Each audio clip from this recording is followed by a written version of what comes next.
professora de artes na Martim Fernandes.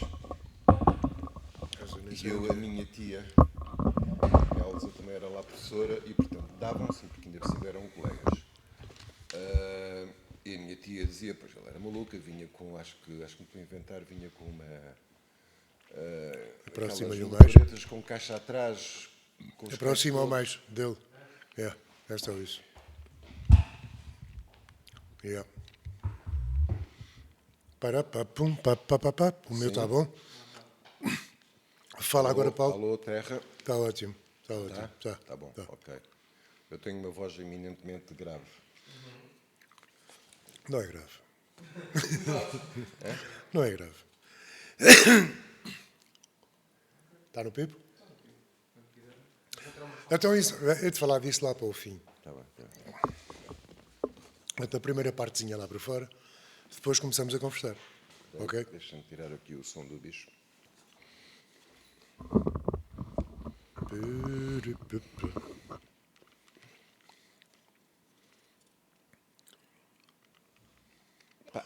Vamos tirar aí uma fotografia ou duas? Sim. Como te digo, o território da inclusão e das artes não é a minha praia. Não te preocupes, não é por aí. Está tudo? Ok, vamos a isto.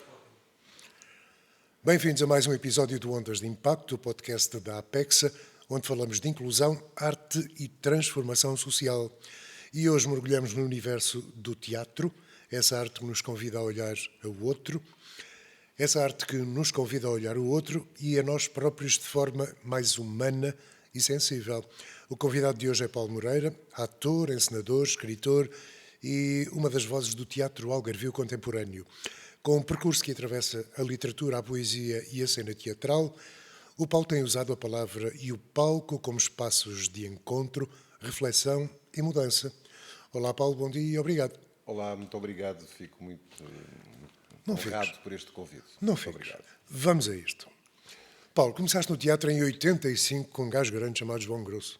Exatamente, em Lisboa.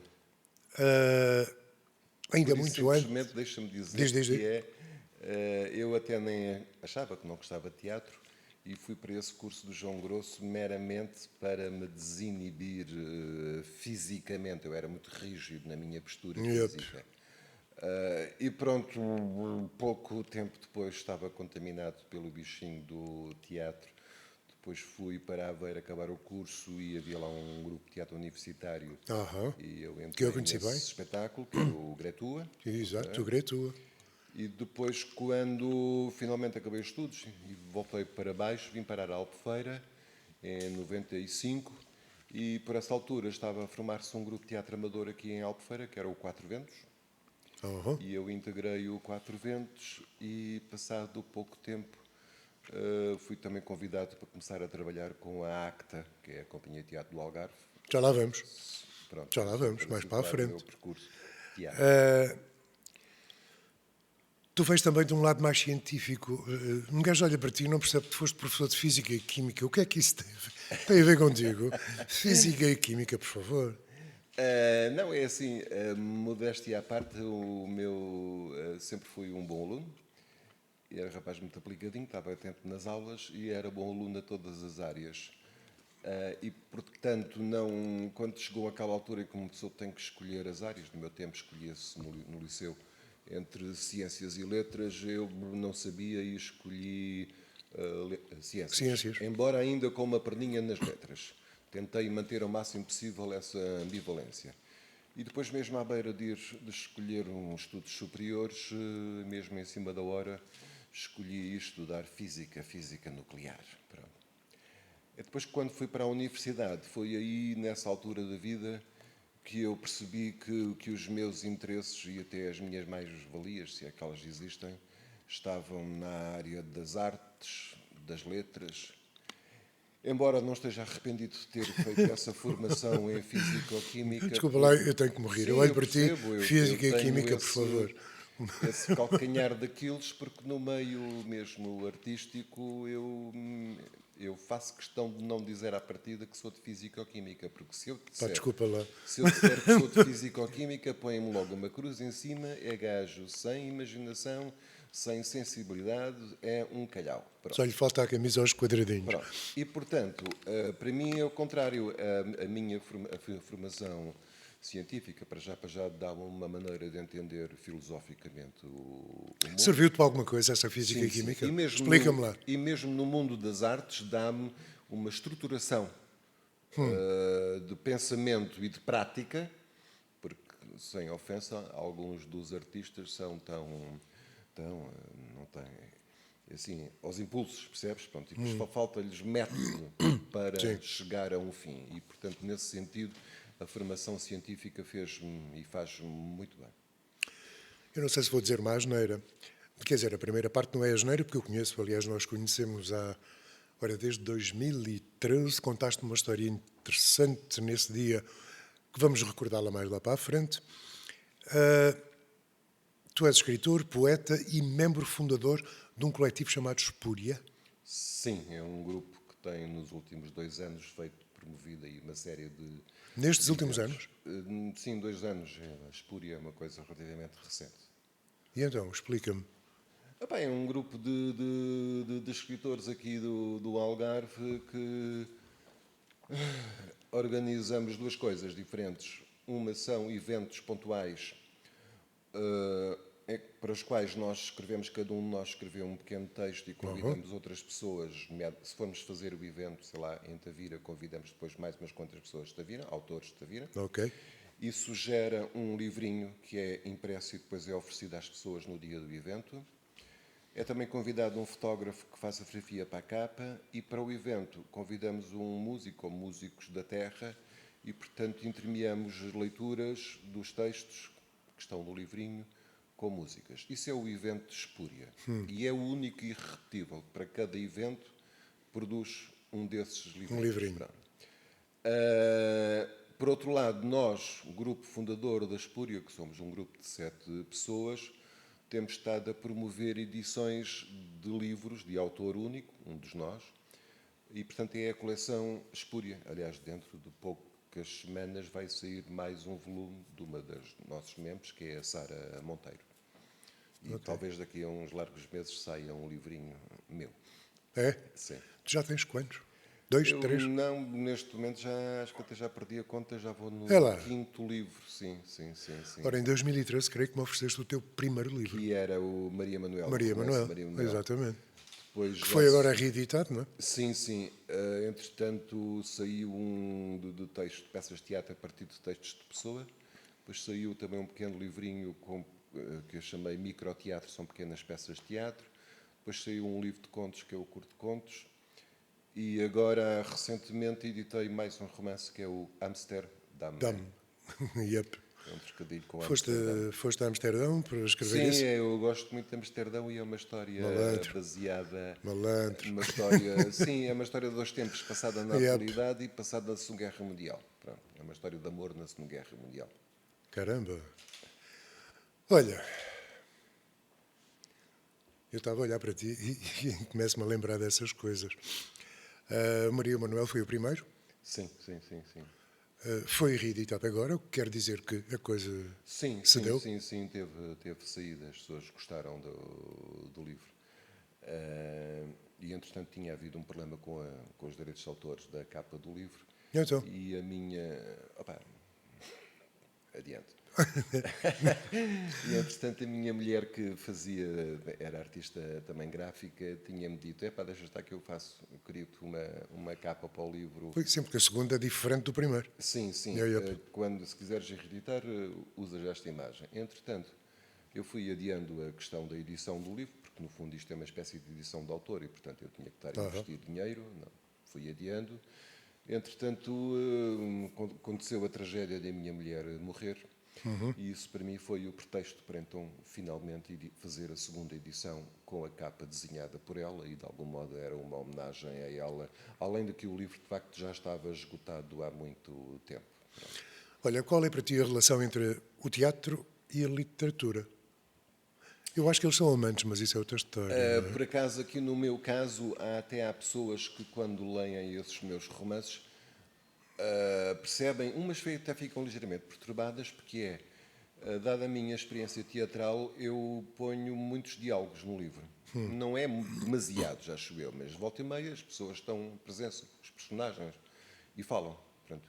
E então eu, como narrador, sou um narrador que fala pouco sobre a intimidade dos personagens e deixo que sejam, a minha ilusão é Que sejam eles. que sejam eles, do que eles dizem e do que não dizem, que o leitor faça a sua leitura psicológica E tire dos conclusões. personagens. Yep. Pronto. Daí que ambos os romances do Maria Manuel e o Amsterdão, admito, já várias pessoas me disseram, não são teatrais, são cinematográficos, se quiseres. São facilmente se passaria para cinema, porque são descritas os espaços onde as pessoas estão, são narradas as suas ações e vemos elas a interagir uns com os outros. Portanto, não são romances eminentemente filosóficos. Tu és mais escritor ou mais ator, produtor? Boa pergunta. Não tenho propriamente, até porque isso de ser escritor não é, infelizmente, não é uma profissão. Aliás, as pessoas não têm a noção disso, mas essa imagem romântica do fulano que vive de escrever, isso já não existe. Não digas isso ao José Rodrigues dos Santos, por favor. Hã? Não digas isso ao José Rodrigues dos Santos. Pois, mas repara, mas José Rodrigues dos Santos, o ordenado dele é como jornalista, ok? Pronto, não é como escritor. Pronto, e depois... Não estou a falar do ordenado, estou a falar da quantidade de livros que ele vende. Sim, mas ele não vive dos livros. Não, claro que Os não. livros que Vive é muito vivem melhor do que os facto- livros. Não, os livros vivem do facto de ele ser uma pessoa conhecida. Sim, Isso claro, é outra claro. história. Os livros são outra Para coisa. além de que macacos me mordam, mas quase certeza que ele e outros têm um ghostwriter. Isto é, alguém que escreve, sem dar o nome, os livros que ele depois publica. Isso é uma coisa muito comum, o ghostwriter. As pessoas não têm ideia. E hoje em dia já estamos Já se falou outro disso, salto. já se falou disso. Agora estamos na era da inteligência artificial. Ora, agora, o chato faz tudo, não é? Neste momento pode-se pedir... Tu usas o chato? Não uso. O gajo não tem nada de humano, pois não. Não. É uma Por acaso coisa- é engraçado, só por curiosidade, ontem estava com uma amiga ao jantar e estávamos a falar de uma outra pessoa que nós conhecemos. Depois surgiu a dúvida, essa pessoa também escreve. Depois surgiu a dúvida qual era a idade, e eu por acaso tinha a ideia que era praticamente da nossa idade. E pronto, e depois por brincadeira fui perguntar ao ChatGPT e o ChatGPT respondeu que sim, que fulano era escritor e tinha nascido no ano tal. Pronto, e foi por brincadeira, porque foi mesmo uma dúvida técnica que eu tive de informação. E estava Do resto, certa a informação? Estava certa? julgo que sim, confirmou a minha ideia. Essa pessoa é um ano mais velha do que eu. Pronto. Eu há pouco estive a ler um artigo do Herman em que ele diz que o ChatGPT lhe confirmou que ele era órfão de mãe. Sim. Não, e há tempos, por acaso eu não uso o ChatGPT, mas há tempos, por desfastio, pronto, também testar a coisa, fiz a pergunta a quem é que era o Paulo Moreira, ator, escritor, e respondeu tudo certo, entre aspas. Quer dizer, tudo certo, porque ele depois daquilo, ele em rodapé diz quais são as fontes. Sim, claro, Consultou. claro.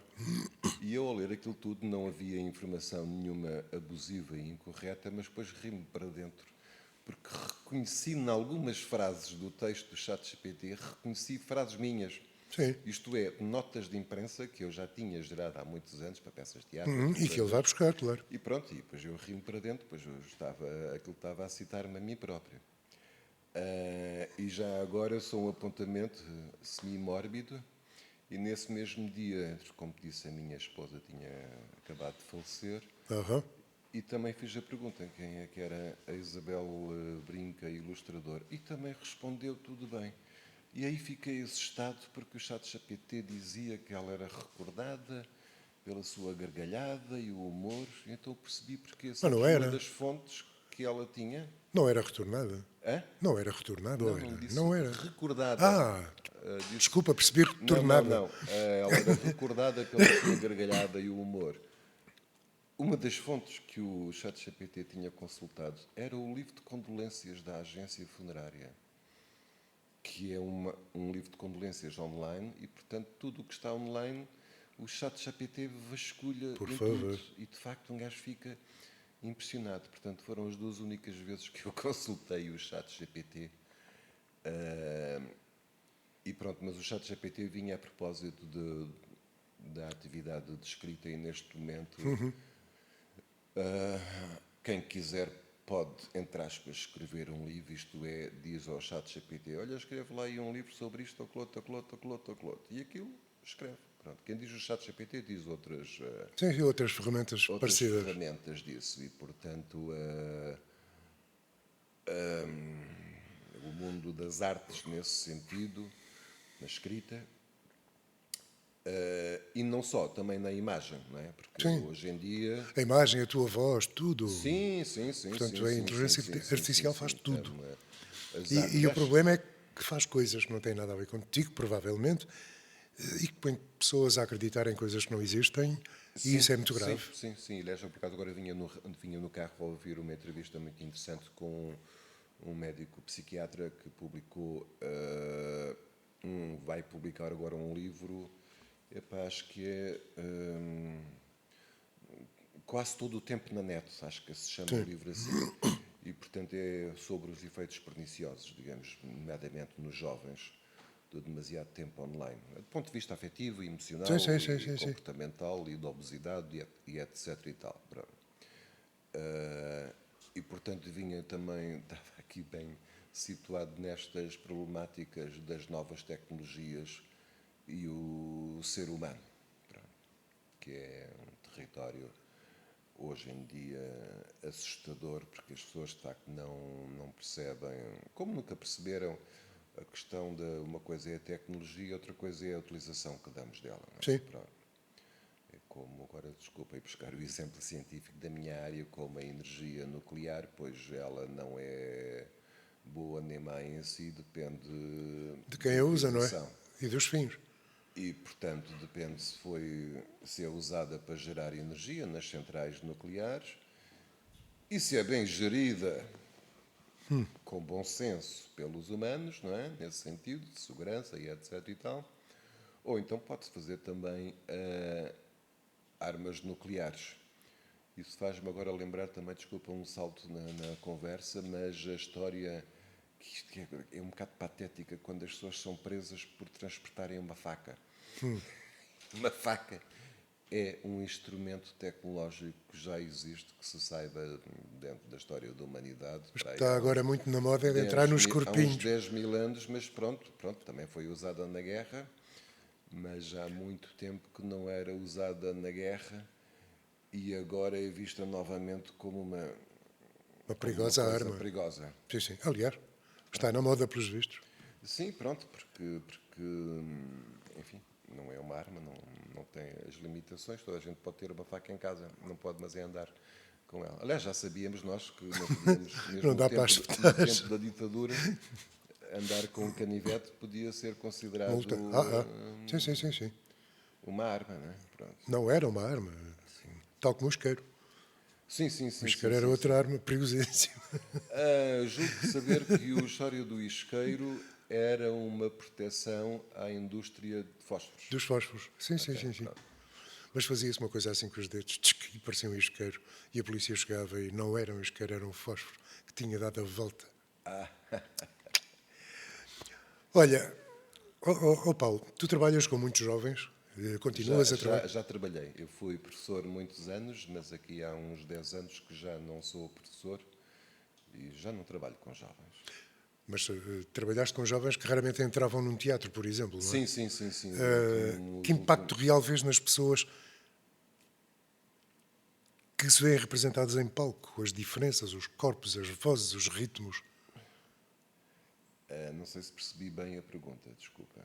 O que é que eu queria perguntar? Tu que trabalhas com jovens e também com públicos que raramente entram num teatro, não é? Porque, enfim, o teatro ainda precisa de mais um esticão.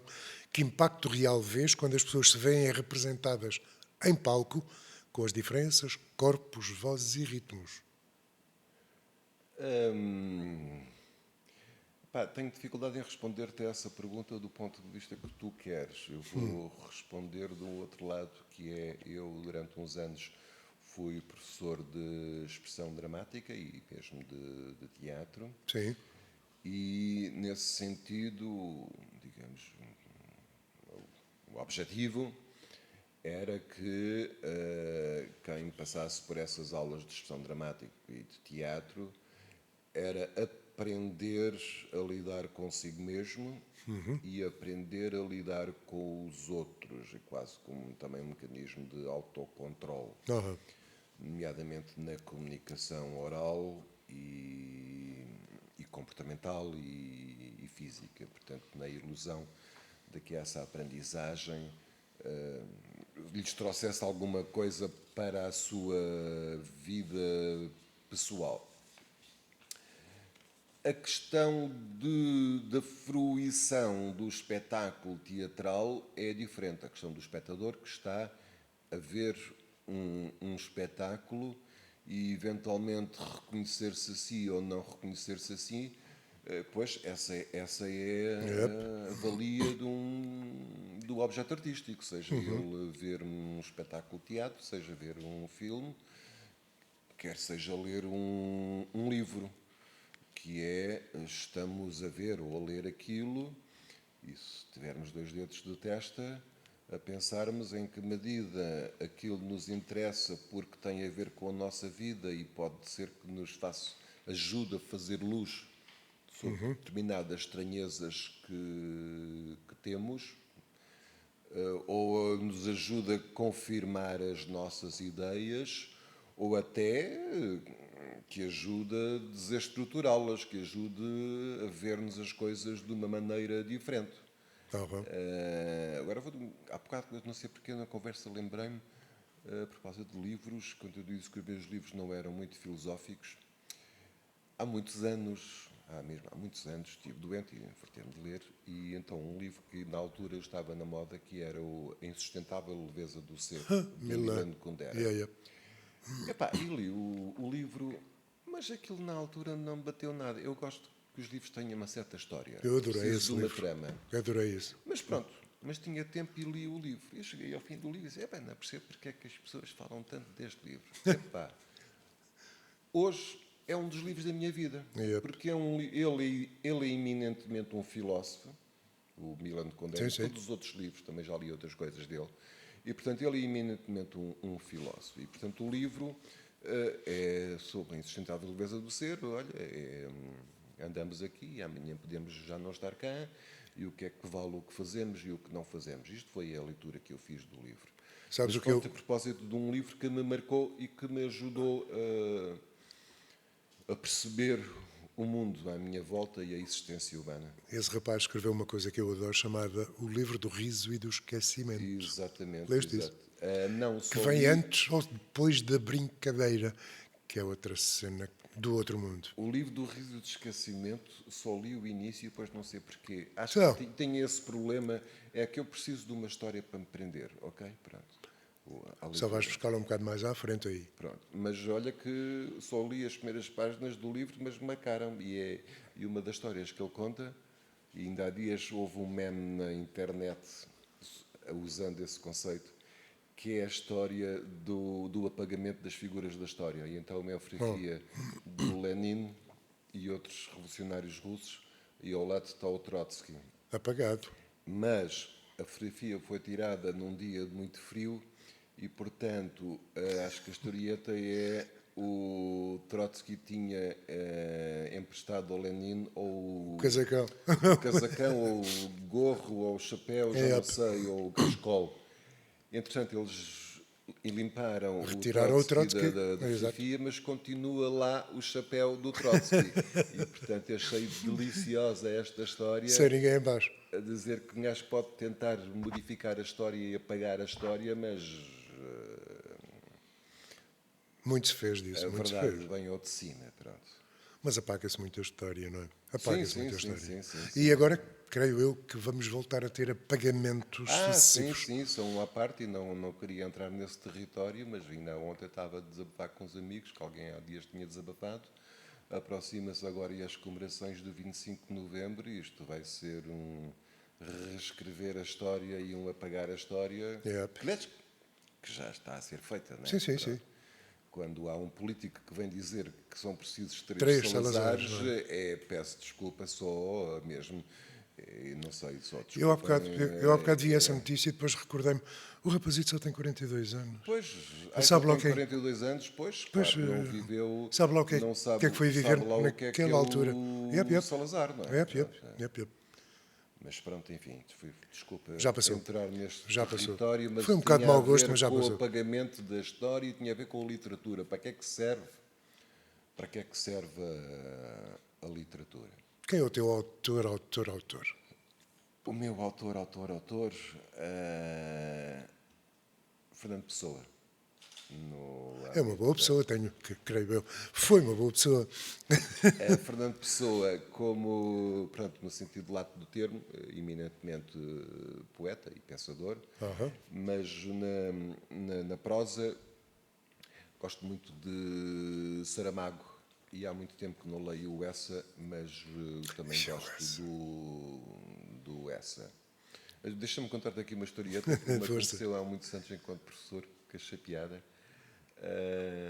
Eu gosto muito de Fernando Pessoa e nas aulas usava poemas do Fernando Pessoa e não sei o quê. E depois, com uma aluna minha, ela diz, não sei o quê, a minha professora não gosta de Fernando Pessoa, professor português.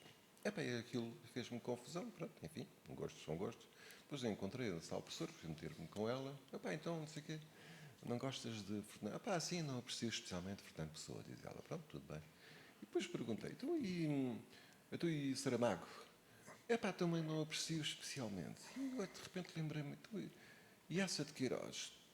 Também não aprecio especialmente. E fui ficando em estado de choque. E às tantas lembrei-me e perguntei, olha, desculpa lá, e gostas de Floribela Espanca? Adoro. Pronto. Yeah. E eu de repente ali percebi que de facto são dois universos extremos. Floribela Espanca, eminentemente emoção. E se pensa, eu nunca tinha pensado o que é que tinham em comum Fernando Pessoa, Saramago e essa, que são eminentemente cerebrais. São gajos eminentemente cerebrais. E até têm humor, e eu até acho que têm muito humor, mas o jogo é eminentemente intelectual, cerebral. Enquanto que a Floribela Espanca, pois a mim não me interessa muito, porque aquilo é emoção quase no estado puro, e eu leio um soneto, pronto, tudo bem. Depois leio o outro e tenho a sensação que ela está sempre, já chega, não é? Que está sempre a escrever o mesmo. Mas pronto, isto é a minha opinião. Não se diz, hein? O que eu quis dizer é o que é que estes três autores... por acaso, já agora há um outro autor que hoje está muito esquecido, mas que eu li quase tudo dele e até tive o prazer de o conhecer e ficarmos, entre aspas, amigos, que é o João Aguiar. Não sei se lembras de João Aguiar. Não. O primeiro livro dele era o dos Deuses, A Voz dos Deuses, era um livro romance histórico sobre o Viriato. Não conheço, não. Pronto, era um escritor português com muitos livros de romances históricos, uns também sobre Macau. Sobre Macau, esqueço-me agora o nome dos... Pronto. Olha, Paulo, teatro e livros, qual é a tua onda mais forte? Para mim é o teatro, digo eu. É o que eu vejo aí. Hoje em dia já houve uma altura da vida, aqui há uns anos, que o meu trabalho teatral era mais intenso do que agora? E continuado. Entretanto vieram aí as crises, mesmo que atacaram a cultura. Atacaram a cultura, retiraram umas verbas e tal. Sim, deixei de ter um trabalho tão intenso. Já agora passa a publicidade. Neste momento entro como ator, entre muitos, numa superprodução que é a adaptação do livro da Lídia Jorge, Os Memoráveis. Sim. Uma superprodução ali da máquina de cena de Lolé. Não sei quando é que vai para o ar este podcast, mas dia 8 de novembro vamos estar em Lagoa, no auditório de Lagoa. Isto vai para o ar amanhã. Desculpa? Amanhã. Pronto, então convido as pessoas, é uma superprodução que é uma adaptação do livro Os Memoráveis da Lídia Jorge, que ela apreciou bastante, e é um espetáculo fora da caixa na medida que se começa às 7 da tarde tem o jantar no meio e acaba às 11 da noite. Portanto, Onde é que vai ser? Vai no auditório Carlos do Carmo, em Lagoa. Lagoa, ok. Sábado, dia 8.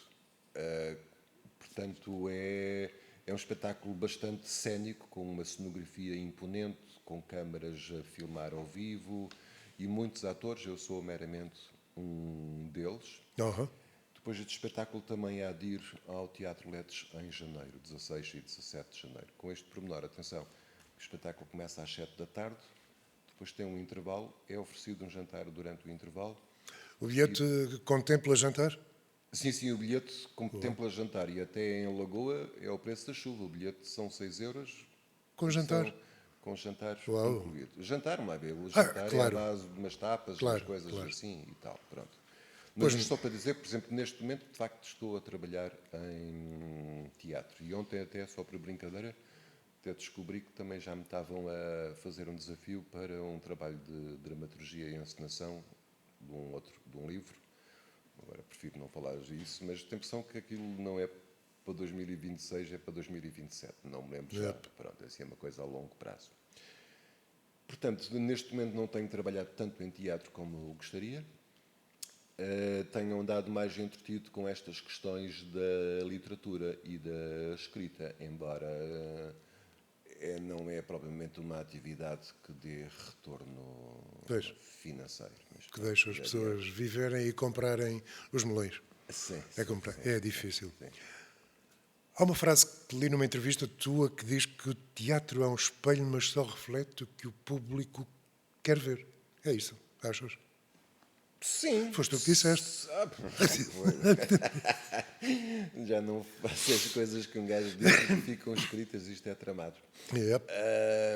Sim, mas era aquilo que eu há pouco tinha dito, não é? Quando estamos a ver uma peça, quem diz uma peça de teatro, diz um filme, mais ou menos coisa parecida. Nós, para já conseguimos ver e descodificar coisas que batam certo com a nossa vivência pessoal. Nós percebemos o que é que está em causa. E se formos pessoas disponíveis para pensar e para a abertura intelectual, pois sim, aquilo que está ali tem a ver connosco. Não sei como é que era. Repete-me lá a afirmação. O teatro é um espelho, mas só reflete o que o público quiser ver. Sim. As pessoas às vezes negam, estão a ver ali uma realidade e a fingir que ela não existe. Que não é. Pronto. Olha, por exemplo, ontem, agora o exemplo, ontem fui ver uma peça de teatro que é A Festa, da companhia com que eu trabalho, a ACTA, no Teatro Letos. E era uma família, aquilo até me fazia lembrar, depois disso, ao Luís Vicente, e ele, a piada, não foi a primeira pessoa a dizer. Fazia-me lembrar os Feios Porcos e Maus. Lembras-te? Lembro. Porque ainda por cima o autor era italiano, os personagens eram italianos. Então era uma família completamente disfuncional, do pai alcoólico, que faz uns pescados, praticamente não trabalha, o filho que é um putanheiro e a mãe que está em casa e que é uma chata do caraças, percebes? Família tradicional. E, portanto, uma família completa, mas isto em tom de comédia negra. E depois até também disse, a verdade, lá para isso, que é um espetáculo, infelizmente, bastante atual, porque estavam ali todos os problemas da violência doméstica, do alcoolismo e, portanto, e da disfuncionalidade familiar, e seria um espetáculo muito interessante, e acho que isso está a ser feito, de ser mostrado às escolas, com os alunos, e depois serem discutidas as problemáticas que estão ali. Porque, pronto, isto é um exemplo eu estava a ver aquilo e estava a perceber que sim, aquilo não era a comédia só pela comédia. Sim. Nas entrelinhas estava ali uma crítica feroz a qualquer um dos personagens, até ironicamente o filho era o menos mau. Era o único lúcido, o pai e a mãe eram completamente disfuncionais. portanto, isto para mim é um texto e um espetáculo interessante, porque não é meramente o divertimento de entretenimento. Pronto, já me ri um bocadinho e agora não, ninguém me obrigou a pensar em coisas sérias. E eu acho que este aqui é um dos problemas, inclusivamente civilizacionais hoje em dia, é as pessoas confundirem entretenimento com cultura. Sim, cancelas com limões, que eu costumo dizer. Desculpa? Confundem cancelas com limões. Pronto, sim, É, sim. E aliás, agora um só bocado aqui isso. entrando no território, não querendo entrar num território pantanoso, mesmo nas autarquias, os financiamentos à cultura foi coisa que já Mas se olhas para o país, não, e pronto. E não é? portanto o As que as autarquias não fogem ao que faz o país. sim, sim, é os espetáculos de massas, não é? Sim, Portanto, para claro. um Entretenimento puro e simples, mais entretenimento nada. puro e simples. Sim, sim, Pronto. sim. Sim. E depois as pessoas acham que se deu dinheiro para a cultura. Não, a cultura é aquilo que nos distingue dos animais e que nos faz ter a ilusão que somos uma espécie superior Superior. e que criamos uma civilização, que é uma coisa eminentemente humana. Neste momento estamos já a assistir ao fim da civilização, precisamente por via desse veneno, entre aspas, levado ao extremo, que é o entretenimento puro e duro do... Já diziam os romanos, o pão e circo, portanto é o circo, Yep. para entreter o povão.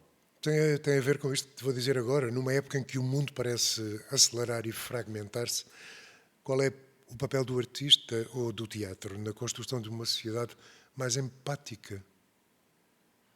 Tem essa função precisamente de trazer para o palco, ou para o cinema, ou para a literatura, temas e formas de abordar esses temas que não sejam demasiado pedagógicos ou didáticos. Tem que haver, a arte tem outros mecanismos que não têm que ser explicitamente assim, pedagógicos. Os meninos têm que pensar isto. Pronto, não é isso. É a pessoa a confrontarem-se com determinados objetos artísticos e esses objetos artísticos criarem emoções e obrigarem a reflexões sobre a realidade e obrigarem a tomadas de consciência sobre coisas que têm que ser alteradas. E eu acho que hoje em dia, mais que nunca, aliás sempre, mas os artistas têm responsabilidade. É claro que depois, agora também entrando no território político, a maior parte dos artistas, pelo menos em Portugal e julgo que noutros países, têm um pensamento um bocadinho mais a tirar para as esquerdas.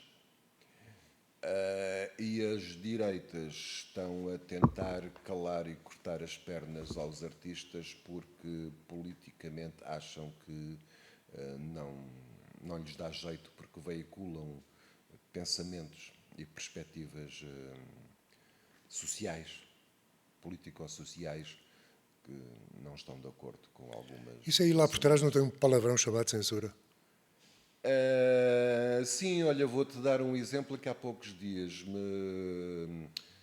agora vou dar um exemplo um bocado estranho, mas a propósito da censura, de autocensura. Há dias aconteceu estar a assistir a um evento que era de homenagem ao Fernando Pessoa e ao seu heterónimo Álvaro de Campos, e era uma espécie de monólogo, uma colagem de textos do Álvaro de Campos. E às tantas, um dos textos que obviamente que era lá muito citado era o famoso poema A Tabacaria. Sim. E às tantas é um poema que eu também já o li e disse várias Que nunca mais vezes. acaba, né? Pronto. E portanto não o conheço de cor, mas Claro, conheço caramba. o poema. E às tantas achei estranho porque às tantas um dos versos diz e que não vale nada, era como o verso original é mais ou menos assim. É como o tapete que os ciganos levaram e não valia nada. E o que ele disse foi, é como o tapete que os ladrões levaram e não valia nada. Não valia nada. E, portanto, eu fiquei chocado porque a palavra cigano hoje em dia está tão conotada, é tão politicamente incorreto usar a palavra cigano, que se alterou um verso de um poema maior, de um poeta maior, porque se achou que não se devia dizer cigano. Epá, isto é uma autocensura, que isto já não faz sentido. Pronto. Deixa lá tirar um cigarrinho do Lucky Luck. O que é que tu queres? Sim. Não é? Enfim, não é? Sim. E um dia destes o Asterix fala chinês, enfim. Aliás, o mesmo Dizer disse, pronto, o poema da tabacaria também pressupõe que ele esteja a fumar. E, portanto, o primeiro impacto é estar a fumar para dizer aquele texto. Mas estávamos num sítio fechado e ele disse, pronto, eu não vou fumar, porque hoje em dia é proibido fumar em espaços fechados, pronto. Mas isto já são outros mecanismos de censura. Sim, mas não tenho dúvidas nenhumas que estamos numa era de começo da censura. Sim. E às tantas a censura é feita naquela linha do não vamos dar tempo de antena a este, vamos dar tempo de antena ao outro, que é lixo. Sim. Aliás, andamos a ver isso. Puro entretenimento. E é uma forma de fazer censura, que é calar, tirar voz. Sim, calar alguém. Tenha um pensamento inconveniente. E há gente com demasiado tempo de antena neste momento. Demasiado. Sim. Eu posso deixar para aquilo que vale. Coisa que é, eu não tenho televisão. E felizmente, volta e meia, eu encontro pessoas que não têm a televisão. Já há pessoas com a sanidade mental suficiente para não ter televisão. É claro que estou, entre aspas, sempre agarrado ao telemóvel e à net e no computador, mas a televisão em si, neste momento, aquilo é lixo. Deixa estar que o que tu escolheste também não é muito melhor, deixa estar. O quê? O que tu escolheste, o telemóvel, as redes. Não, o que eu quero dizer é que estou informado. Sim. Mas há muita desinformação. Filtrar, assim, eu fico, desculpa, dar o exemplo, assim, se o Papa morrer, eu sei que o Papa morreu. Vou à net e recebo essa notícia. Pronto, agora, ver um noticiário de 1 hora em que aquilo não é noticiário, é reportagens, é o caricato que é... E pronto, hoje era suposto haver uma manifestação sobre não sei o quê. Então agora vamos fazer um direto para o local que não houve manifestação. Então lá está a Maria Joaquina. Bom, pois estou aqui, não houve manifestação, que era para haver, não houve manifestação. Depois volta para o estúdio e pronto, e tivemos a reportagem sobre a manifestação que não ocorreu e, portanto, com isto gastou-se 5 a 10 minutos de um não assunto. Sabes o que eu acho interessante? Interessante, quer dizer, enfim... estão a acontecer coisas incríveis por este mundo fora. O Trump anda a tentar fazer não sei o quê, a falar de paz, mas enfim, nunca mais vejo a paz chegar. Em Gaza a coisa continua complicada. Ora bem, durante 2 dias em Portugal, o que abriu os noticiários foi eleições no Benfica. Mas assim, tipo, um quarto de hora. Pronto, sim. Pois, mas é a ilusão que é isso. Eu estou assim um bocadinho de boca aberta, porque acho, enfim... É por isso que eu não tenho televisão. Por favor, não é? É por isso que eu não vejo televisão. E isto faz-me comichão, porque eu sou jornalista, não é? Faz-me um bocado de comichão. O velho telejornal deixou de existir já... Há uns anos. Há uns 10, 15, para não dizer 20 anos. Sim, quando comecei a perceber, e na altura ainda tinha televisão e trabalhava, era professor, não sei o quê, depois chegava a casa, não sei o quê, à hora de jantar, lá ligava a televisão na ilusão, no velho paradigma do telejornal da noite, para estar a par do que é que se passava. E depois comecei a perceber que aquilo era um pot-pourri em que, durante o telejornal, eram passadas reportagens que antigamente era uma outra secção. Antigamente era o programa depois do telejornal, havia a grande reportagem. Mas não, agora aquilo era tudo enfiado. E, portanto, o telejornal não era um programa de atualidade diária, era uma miscelânea de tudo. Tem carregado de publicidade, acima de tudo. Sim. Okay. E depois carregado de publicidade com intervalos. Transformada em notícia. Não, publicidade transformada em notícia. Sim, bom, pois já não queria ser tão perverso. Pois é, a publicidade normal, enfim, as pessoas precisam de comer. Agora, a publicidade transformada em notícia, eu acho um pouco estranho e, enfim, abusivo. Mas pronto, não tem nada a ver com isso. Desliga a coisa e está a andar. Olha, era nesta altura, normalmente acontece em todos os episódios do Ondas de Impacto, que eu te iria oferecer um cafezito e uns bolinhos criados por um projeto chamado One Bin. É um projeto da Apexa que pretende reforçar a ideia da empregabilidade de pessoas com deficiência. Ok? Isto já foi uma experiência, agora está de facto em pleno. Das 9 à 1 da tarde, aqui na Rua dos Tortos, o One Bin está a funcionar. E vai ter surpresas agora no Halloween. Deixa-me já fazer publicidade a quem nos vai ouvir amanhã, porque vai haver surpresas no Halloween. E entre as torradas, as bebidas e os brownies, que neste dia vão ter edições especiais de Halloween, eu já vi umas figurinhas em bolo fantásticas. Vai haver também magia de proximidade, para quem lá for, modelagem de balões e um concurso de desenhos com prémios. Portanto, tudo isto vai acontecer no próximo Halloween, aqui, no One Bin. Tu não conheces o One Bin? Quando acabarmos esta conversa, vamos lá. Sim, é muito melhor do que estar para aqui no blá, blá, blá, blá, blá, blá. Com todo o gosto. Portanto, vamos lá.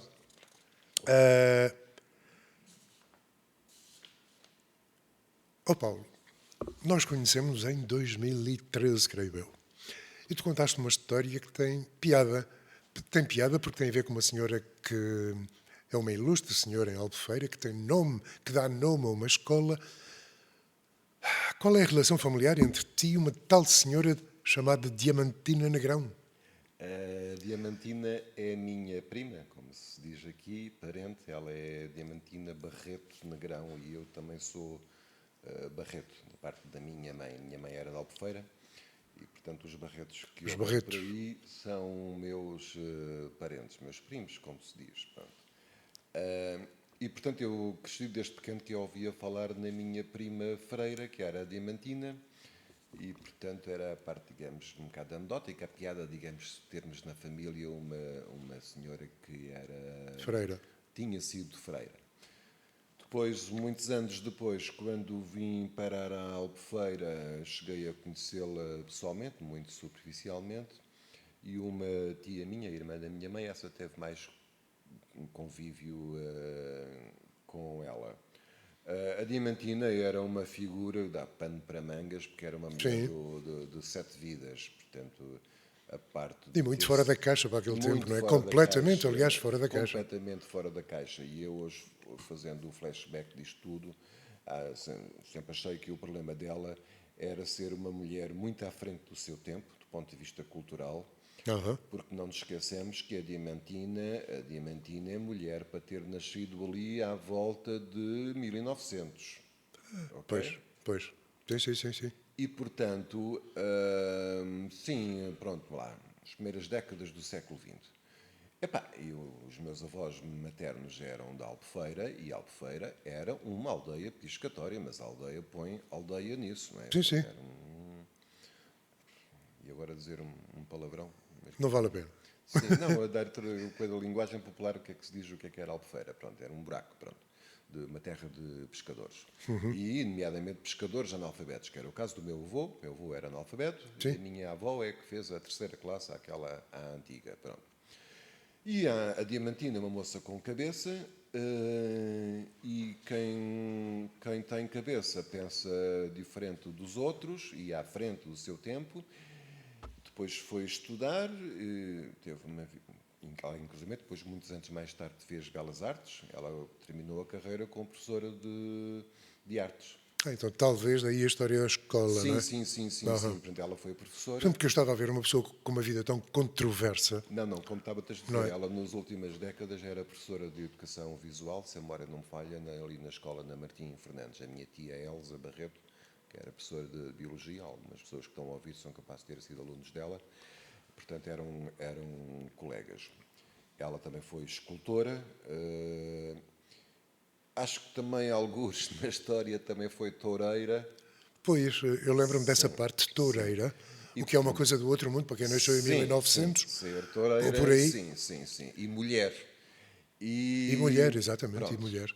E mesmo a vida pessoal, sentimental dela também era um bocado fora da caixa. Sim.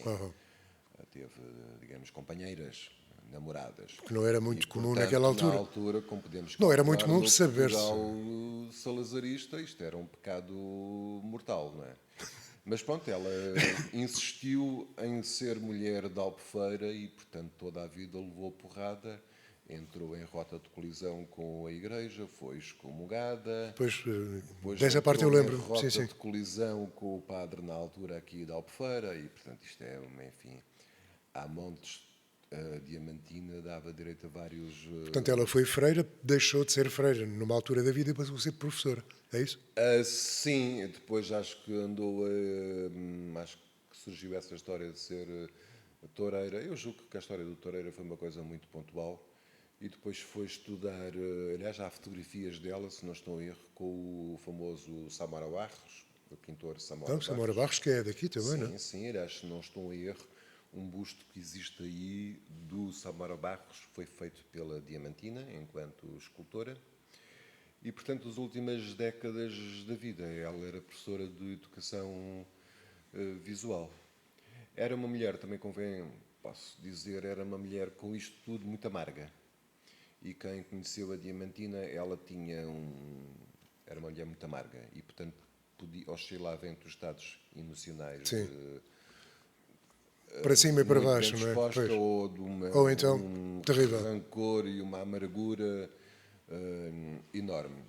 Eu fiquei, por acaso, surpreendido quando soube que iam dar o nome dela a uma escola, porque pensei que os colegas que tinham convivido com ela... Não iriam gostar muito, Mas não a é? verdade é que, pelos vistos, felizmente foi reconhecido que ela tinha valor em si, como pessoa de Albufeira, Sim, é do ponto de obrigatório, vista não é? cultural, Para dar nome a uma e que escola, tinha direito a... E, portanto, e tenho muita honra que tenham dado o nome da minha prima a uma escola deste concelho. E pronto, não sei o que mais posso dizer da Diamantina. da Diamantina. Acabámos A minha aqui. prima A Diamantina. tua prima Diamantina. Achei piada agora ser um pormenor. A última vez que me cruzei com ela na vida, fui ali à EDP, um problema qualquer. Ela morreu com que idade? Epá, não te sei dizer. Mas assim, já avançado? Sim, sim. Por acaso não devia saber responder, mas não sei, ali pelos 80, já com a Sim, idade avançada. portanto já avançadito. Mas então entrei na EDP, vi ali sentada e fui ter com ela. Porque ela também só tinha visto uma vez ou duas. Professor Diamantina, não sei o quê, sou o primo, Paulo. Sim, nós, na família, temos esta veia de artistas e tal, e pronto. Yep. Entretanto, eu fui lá resolver o meu assunto. Quando voltei atrás, já estava com uma amargura, porque ninguém me liga nenhuma, porque não sei o que, e portanto, eu tive os dois. No espaço de 5 minutos eu tive a Diamantina no seu êxtase de que lá estava com o primo artista, que ela também era artista, Aham. e depois, passado 5 minutos, era o Uma desgraça que ninguém me vê, ninguém me ouve. ninguém Esqueceram-se me de mim. liga, esqueceram-se de mim, não me dão valor e não sei o quê. Mas eu posso dizer, quando eu voltei para o Algarve e vim cá para Albufeira em 95, logo pouco tempo depois foi editado um livro de poesia dela com o apoio da Câmara, um livro de poesia chamado Artide 4. Artigo 4? Artide 4. Não me perguntes, é muito estranho, nem sei explicar o título do livro. E o espólio da Diamantina é uma boa pergunta, o que é feito dele, mas isto depois fica um dia para o outro a conversa. É difícil, ninguém sabe responder a essa pergunta neste momento. Do espólio dela? O espólio, nomeadamente artístico. Mas há de haver alguém que o tem na mão, não? Sim, Pois. mas a história é tão longa que nem vou agora aprofundar o assunto. Olha, vamos acabar, mas eu vou-te fazer uma provocação. Este mundo está parvo, não está? Tá. É muito triste, e digo eu, nós somos mais ou menos da mesma geração, mas a nossa geração tinha a ilusão que isto, aos poucos e poucos, ia caminhar a civilização para melhorar, mas nos últimos anos... Não melhorou. Basicamente, na última década, em modo acelerado, isto está a caminho do caos e da involução. E da involução a nível dos valores e das liberdades. Pronto. E cada vez mais existe, e estamos mergulhados neste capitalismo selvagem. Desculpa voltar a novamente um exemplo, mas ainda há 2 dias vi um título de uma notícia nos Estados Unidos que era, como sabes, está lá um impasse orçamental no Senado e, portanto, os funcionários públicos estão sem receber Há gente que não dinheiro. recebe nos Açores, há gente que não recebe há Sim, muito há tempo. gente dos Açores que não recebe ordenado, Exatamente, porque exatamente. trabalham lá para a base das lajes. Mas então, isto também se reflete no pessoal da defesa, e como é Claro. grave ter os militares sem receber ordenados, houve um benemérito que deu 111 mil milhões de dólares, ofereceu ao Pentágono para pagar os ordenados. E o Trump diz, isto é um grande patriota. Eu peço desculpa, mas isto é de uma obscenidade. Mas olha, que ainda não pagaram os ordenados, pelo menos ao pessoal dos Bom, Açores. mas não viste esta notícia? Foi há Não. 2 dias. E, portanto, alguém, se calhar o próprio Trump, né, um benemérito, alguém que tem, já não sei se eram 111 milhões de dólares ou 111 mil milhões de dólares, porque um gajo depois perde aqui a noção, mas alguém que tem no seu bolso, quando a gaja morrer à fome, alguém que tem no seu bolso para oferecer ao Pentágono para pagar aos militares, isto é obsceno, isto é um Meu caro, desequilíbrio. o Trump destrói uma boa parte da Casa Branca para construir uma sala de salão baile. sim, pronto, sim, Eu não lhe chamo um salão, chamo-lhe uma sala de baile maior que o edifício principal. Epá, Isto pois está tudo um bocado passado dos carretos, não digo eu. Quer tudo dizer, grotesco, é patético e tudo isto é uma sociedade, nomeadamente a americana, que baseia-se na livre iniciativa e no liberalismo económico, no suposto. Aqui, eu não sei como é que eu peço desculpa, não quero estar aqui a fazer campanha, como é que as pessoas ainda acreditam que o sistema financeiro capitalista trabalha para o bem das pessoas. pois, O sistema capitalista financeiro trabalha para que meia dúzia de gajos sim, recebam os juros do seu dinheiro. muito. E, portanto, se as pessoas ficam bem ou mal, o sistema não está, o liberalismo económico não está preocupado com o bem-estar das pessoas. E é aqui que, no fundo, está a diferença de fundo do pensamento político entre a esquerda e a direita, é porque a esquerda acredita que o Estado tem um papel no meio disto tudo, depois que levou a extremos que não funcionaram, como os modelos comunistas que falharam, não é? Completamente estatizados.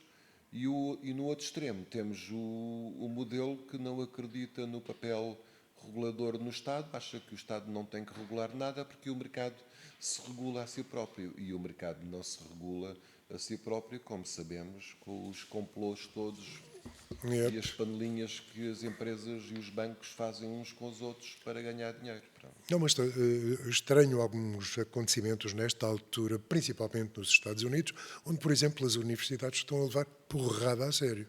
Precisamente porque são focos de livre pensamento. Ora bem, E, ora bem. portanto, isto Não, isto é grave. é gravíssimo. Parece que estamos a dizer coisitas, mas isto Não, tem é implicações gravíssimo. complicadas. Ou poderá ter, não é? Eu não quero nesta conversa, digamos, sair daqui com um tom pessimista. Não, claro. Mas neste momento não vejo grandes perspectivas disto ir para melhor. Antes, pelo contrário, quer em Portugal, quer no resto do mundo. E por causa também dos meios de comunicação social e das redes sociais que, de facto, manipulam as pessoas e as pessoas nem se apercebem que estão a ser manipuladas e, portanto, as pessoas estão a ir em direção ao abismo. Estão a ser conduzidas para o abismo. Eu vi um dia destes a prova dos factos, que é um programa que se dá na RTP, acerca das redes sociais e de 2 jovens que morreram, que se suicidaram na mesma escola, na mesma turma. Portanto, parece-me que agora estão a dar finalmente atenção ao que está a acontecer por aí. Houve uma proibição até ao fim do primeiro ciclo, creio eu, ao segundo ciclo, o uso dessas histórias, mas isto está a ficar complicado. Mas basta vir aí alguém, aliás, há uns que eu até nem acreditei muito nisso, porque há muitos pais que não defendem isso. Claro que é. E os pais hoje têm um papel, têm uma grande importância no sistema educativo, e se eles disserem que não, o sistema educativo a mocha. Caramba, onde é que vai aquela bela ideia de que a família educa e a escola ensina? Pois, mas isso era no velho tempo em que o pai e a mãe tinham tempo para os filhos. E já não tem. E agora não têm. Pronto. Yep. Eu ainda sou de uma geração, pronto, enfim, venho do meio burguesinho de classe média. O meu pai trabalhava, a minha mãe estava em casa, não é? Pronto, a educar os filhos, ou quer dizer, a dar alguma estabilidade, mas esse modelo já acabou há 50 anos, há 40 anos, pronto. Há muito tempo. E, portanto, o pai e a mãe, e hoje, aliás, enquanto eu era professor, sentia que um dos problemas o papel principal da escola hoje não é ensinar. O papel principal da escola hoje é tomar conta das crianças. Sim. Ou seja, É essa a principal... está tudo O descontextualizado, sistema não é? estava preocupado é se eu marcava falta ou não marcava falta. Está tudo fora do contexto. Porque eu era, digamos, o carcereiro das crianças. Pois. A sociedade o que queria era que das 8 da manhã às 5 da tarde as crianças, houvesse alguém que tivesse... Nunca foram lá para te por bater? elas. Nunca foram lá para te bater? Sim. Porque isto agora parece que é moda, não é? Não chegaram a nessa fazê-lo, tu altura és grande, não é? Arranjaram outros mecanismos. Tu és grande. Arranjaram outros mecanismos, desse assunto não apetece falar. Sim, também não. Mas hoje em dia, sim. Hoje em dia tenho amigos meus que ainda estão no sistema, ainda estão pelos cabelos, porque estão completamente desautorizados pelos encarregados de educação. Sim. Os professores deixaram de ser vistos como... E por quem está em cima também, não é? Porque quem está em cima teria que fazer algo. E o próprio sistema. Está em cima também desautorizou os professores. Mas pronto, também não apetece agora estar aqui nestas más línguas sobre o sistema de ensino, mas o sistema de ensino está muito mal porque, na verdade, já não é sistema de ensino. Uhum. Já não é sistema de ensino. E depois, agora permite-me mandar uma última boca, que é, perverteu-se aqui uma coisa, que é, inventou-se a escolaridade obrigatória e disse que, por um lado, os jovens e crianças tinham que estar na escola até aos 18 anos. Por outro lado, disse-se que a escolaridade mínima obrigatória era o 12º ano. Isto introduziu uma perversidade, que é que os alunos, aos poucos, começaram a perceber que não tinham que se esforçar, porque o sistema, quando eles tivessem Lhes dava 18 anos, naturalmente lhes dava o 12º. O 12º ano. Yep. E, portanto, o conceito de esforço para a aprendizagem e de empenho deixou de existir. E isto, inclusivamente, já está a chegar à universidade. Né? Porque uma coisa é ter acesso a um grau de ensino. Outra coisa é demonstrar competências para estar em condições de o acabar. Sim. Mas entretanto, a coisa ficou colada uma com a outra. E, portanto, parece que quando uma pessoa entra no curso superior, a universidade tem que lhe dar um grau académico. Pronto. Isto é o que se passa no nível do ensino secundário, eu sei por experiência própria, porque se o professor quiser, entre aspas, reprovar o aluno, o professor é que vai ter o ónus. O problema do aluno ter chumbado não é do aluno, é do professor. É do professor. Yep. E os alunos já foram percebendo isso há muito tempo. Depois há umas exceções dos alunos que têm uma atitude mais positiva e que, de facto, são os verdadeiros alunos com a verdadeira positiva. Mas isto depois tem um efeito perverso que é à la longue, como se diz, a longo prazo, estamos a aumentar a assimetria entre as pessoas. Sim. Os gajos bem formados, e mesmo formados academicamente, e os outros que têm o diploma, mas na verdade não aprenderam nada. São tantos. São quase analfabetos. São Pronto. tantos. Pronto. Olha, Paulo, vamos acabar a rir. Se lixa a taça. Isto já falei Se muito, lixa a peço taça. imensas desculpas. Olha, agradeço imenso a tua passagem aqui pelo Ondas de Impacto. Como já te disse, agora vamos ali ao OneBeam, porque vais ter que conhecer aquilo. E agradeço-te teres vindo. Está Eu bem? é que agradeço imenso o convite para esta conversa. Peço desculpa se fiz muitos desvios político-filosóficos na conversa. Até pensei que vínhamos falar mais de inclusão, mas outros falarão melhor O teatro sobre é isso tão do que eu. inclusivo, meu caro. O teatro é tão inclusivo. Muito obrigado. Sim, Eu sim, acho. sim. Tanto o teatro como a literatura. O que é preciso é que haja gente que vá ao teatro e gente que leia livros, não é? Exatamente, Que é essa uma é- coisa que também está em extinção. Apesar de nunca se vendeu tanto livro em Portugal. Sim, Ora, que sim, livros, sim, que sim, sim. livros, que livros. Pois, Influencers, essas porras sim, todas. sim, sim, sim, sim, sim. Os livros de autoajuda e Mas isto era etc para e tal. acabar a rir, não é para acabar a chorar, ok? Sim, Paulo, muito obrigado. muito obrigado eu. E não se esqueçam, dia 8 de novembro, no Teatro de Lagoa, a peça Os Memoráveis, a partir da obra de Lídia Jorge, que é um livro sobre as memórias de 25 de Abril. Ok. E pronto, hoje percebemos que o teatro não é só arte, é diálogo, é resistência e, acima de tudo, é um lugar onde cabem todos. Paulo Moreira, muito obrigado por esta conversa deliciosa e por continuares a provar que o Algarve também se sobe a palco com alma e alguma consciência. Muito obrigado eu. Alguma. Bem, para esse lado, se gostaram deste episódio, partilhem, comentem e juntem-se à conversa nas redes da Apexa. E até à próxima. E lembrem-se, a inclusão é quando o aplauso é para todos. Exatamente. E, Tchau, aliás, Paulo. deixa-me só dizer, eu já há muitos anos conhecia a Apexa e fico muito honrado de ter vindo aqui fazer de me terem convidado para esta entrevista. Então agora vamos ao One Bin. Sim, sim. Estou até já. Tipo,